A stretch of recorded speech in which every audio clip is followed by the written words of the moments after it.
Hello everyone, नमस्ते, गोर लागेछि and welcome back to my YouTube channel बिन्दाको ब्लगमा स्वागत छ तपाईहरुलाई। अनि आज चाहिँ हाम्रो छुट्टीको दिन शनिबार 4 दिन काम गरिसकेपछि आज चाहिँ हाम्रो छुट्टी दिनुभएको छ कम्पनीमा।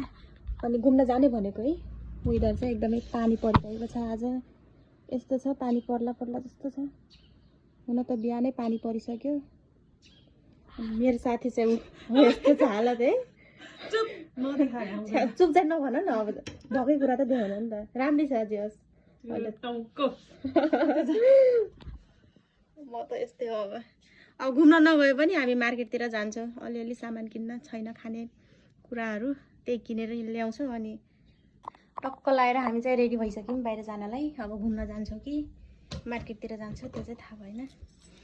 एकदम नक्कली बाबरे, आफ्नो त केही छैन। छाता चाहिँ बोक्नु पर्थ्यो होला। खै छाता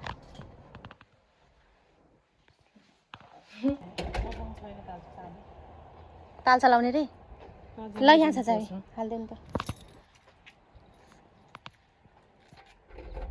गेट अनि यहाँ साइकल। अब चाहिँ हामी 4 जना भएको छ, अझै 2 जना आउन बाँकी छ गाइज।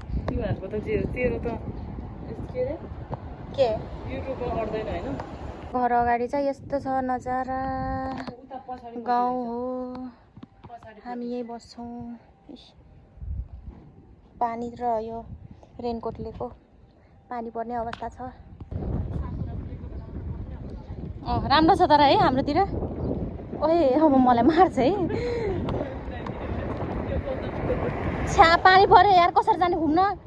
यस्तो छ, मेरो साथीलाई फेरि घुम्दै जानुपर्छ। ऊ यस्तो छ तिग्रावाली। गाइज हाम्रो चाहिँ हाइवे भनेकै यही हो क्या, एउटा यतिको गाडी चल्छ। अनि मेरो साथी चाहिँ कहाँ पुगिसक्यो फेरि। हाम्रो डेस्टिनेसन चाहिँ आउन लागेको छ साथीहरू। ओ यताउति हेर, त्यसपछि साइकल कुदो। मजा छ त बाबा। नेपालको याद आयो त मलाई। नेपाल पनि यस्तै छ नि, डाँडा काँडा। ल गाइज हामी चाहिँ पुगिसकेका छौँ गेटमा, हेर्न सक्नुहुन्छ। लड्नै खोज्छ एउटा। थाक्यो यार। हाम्रो नेपालको जस्तै याद आयो मलाई त। उकालो ओह्रालो डाँडा काँडाले भरिएको सुन्दरता नेपाल। तर यो जापान हो। परिरहेछ यार यस्तो पानी। तर मलाई दिक्क लाग्छ पानीमा। झन् घरमा सिर कोडेर सुत्न छोडेर आम्बरी पिसफुल हुन्छ होला।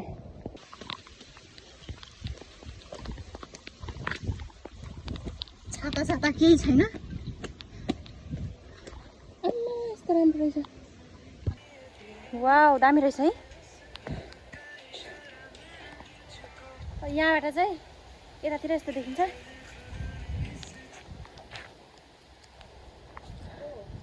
वाउ दामी रहेछ। हामी चाहिँ आज यो जापानिज देउता खामिसामा है, जापानिज देउताको मन्दिरमा आएको छु।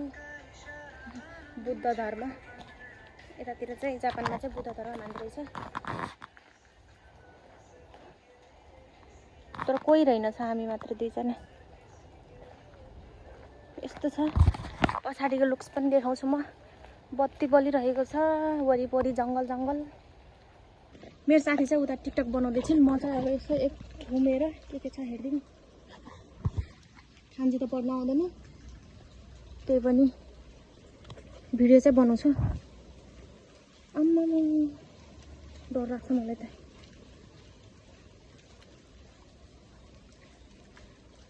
थट डरेको याद आयो मलाई त।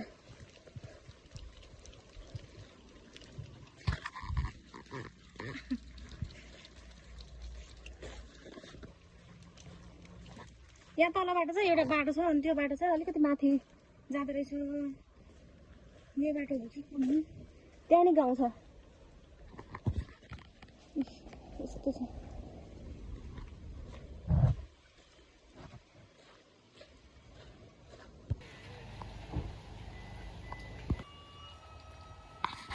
गाइस साउन्ड सुन्दै हुनुहुन्छ।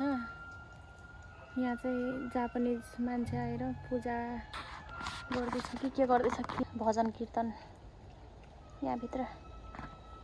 मेरो फोटोसोटो खिचेर अब यो मन्दिरमा हामी चाहिँ अब मार्केटतिर फर्किन्छौँ कि घरै जान्छौँ त्यो चाहिँ थाहा छैन। पानी चाहिँ एकदमै परिरहेको छ यहाँ गाइज। यस्तो छ मार्केट जानुपर्छ चामल लिनलाई, चामल छैन। किन हाँस्नु कुरा हो र यो। सब भिजिसकेको छ। रेनकोट ल्याएको त कामै लागेन नि। राम्रो छ है।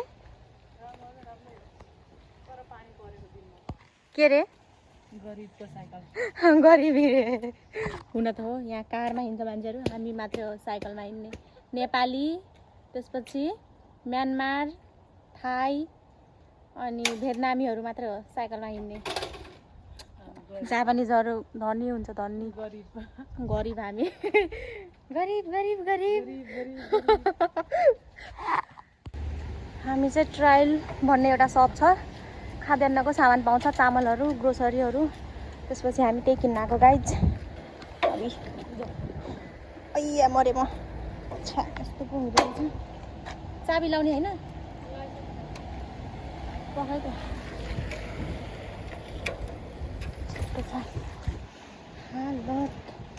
अब टन्नै चामल किन्ने भनेको। अब हेरौँ कति किन्छौँ। भोक लागिसक्यो, भात खाएको छैन, बिहान खाजा मात्रै खाएको। हामीले चाहिँ यो एउटा डल्लो च्याउन दिएको छ अनि एउटा यो साग। अब हामी चाहिँ यो पनि लिन लागेको छौँ। के अरे एबी झिँगेमा छ, झिँगेमा ल ल एउटा लिग नि त। माछा चाहिँ यस्तो यस्तो रहेछ, नेपालको जस्तै हो, तर खोइ अस्ति लगेको मिठै थिएन। झुना के अब थारूमा झुना भन्छ नि यसलाई। सी फुड के उता गाउँतिर पाउँछ। यो त अलिकति घुङ्गी ठुलो हुन्छ। घोङ्गी होइन, झुना भन्छ यसलाई। अब थारूमा भन्छ कि सी फुड भन्दा हुन्छ। हुन त अब थारूमा चाहिँ झुना भन्छ। चलिरहेछ। ओइ चल्छ त, उसिन्नुपर्छ यसलाई, त्यसपछि मात्रै निस्किन्छ। चल्छ किन नचल्ने। खाने तेल त के साह्रो सस्तो हो। 300 रुपियाँ। 300 रुपियाँमा 1 लिटर, सायद 1 लिटरै होला यो। 300 यस्तो बेन्दो हुन्छ। यो चाहिँ टिफिन खाजा। अनि यो तताएर खान मिल्छ। अहिले कहिले किनेर ओभनमा तताउने, त्यसपछि खाने। हामीले यहाँबाट मासु लगेको होइन, तर बार्बिक्यू गर्ने मासु लगेछु अनि मिठै पाएन। अनि आज चाहिँ खोजी खोजी मासु खाने खालको लगाउँ भनेर भनेको। हेरौँ के हुन्छ। कुरकुरे हड्डी रहेछ, भिन्दै राखेको रहेछ नि त यिनीहरूले त। 20 रुपियाँ खानुपर्छ। पास्ता नि भेटिसक्यो हामीले, अस्तिदेखि खोजिरहेको थियौँ पास्ता। हुन्छ 2टा ल्याउँ न। जापानमा चाहिँ यो आफैले नि यसरी उयो गर्न मिल्छ। के गर्न मिल्छ अरे, काउन्ट पे गर्नु। आफैले नि पे गर्न मिल्छ यसरी स्क्यान गरेर टक्क लाएर। त्यही यस्तो छ नअट्ने खालको। तेरो 5000 को नोट छ है तसँग त? राम्रै रहेछ। पैसा यसरी हाल्नु जापानमा। हाल्ने मान्छेलाई आफै नै बेइज्जत भइसक्यो यहाँ मेरो।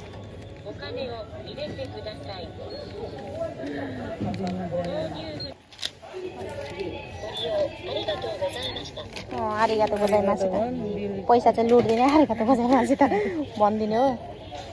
गाइज बिजोग रमाइलो छ यी सब। यहाँ छ मासु यहाँ अगाडि आयो। कोक, त्यसपछि उसको चाहिँ चामल छ, अलिकति गरुङको छ, टोको भाँच्ने होला।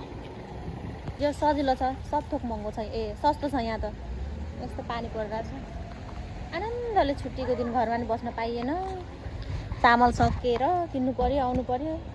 नेपालमा बरु मस्ती थियो। अवस्था यस्तो छ गम्भीर। ए भगवान् फर्सीको 2-3 टुक्रा भयो भएन। काम छ आफ्नो नाम छ। ओए कस्तो गरौँ रहेछ। यहाँ कति धेरै काट्यो त। 10,000 को सपिङ। हामीले आज चाहिँ नेपाली स्टाइलमा तरकारी सागहरू पकाउँछौँ।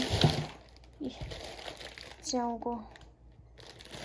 त्यसपछि यो चाहिँ सस्तो थियो, 88 रुपिज, 95 रुपिज। त्यही भएर हामी 4वटा लिएको करेला फर्सी आलु यो पास्ता भइहाल्यो अनि मासु हे मासु सस्तो अनि बिहानदेखि हामीहरूले ब्रेकफास्ट मात्रै खाएको थियो होइन अब चाहिँ मोमो पकाएर खान्छ त्यसपछि भात पकाएर खान्छु भात खाएपछि फेरि देखाउँछु ए मोमो खाँदा नि देखाउँछु त्यो खाजा बनाइदिउँ आज खाजादेखि भातै खाएको छैन अच्छा के अट्दैन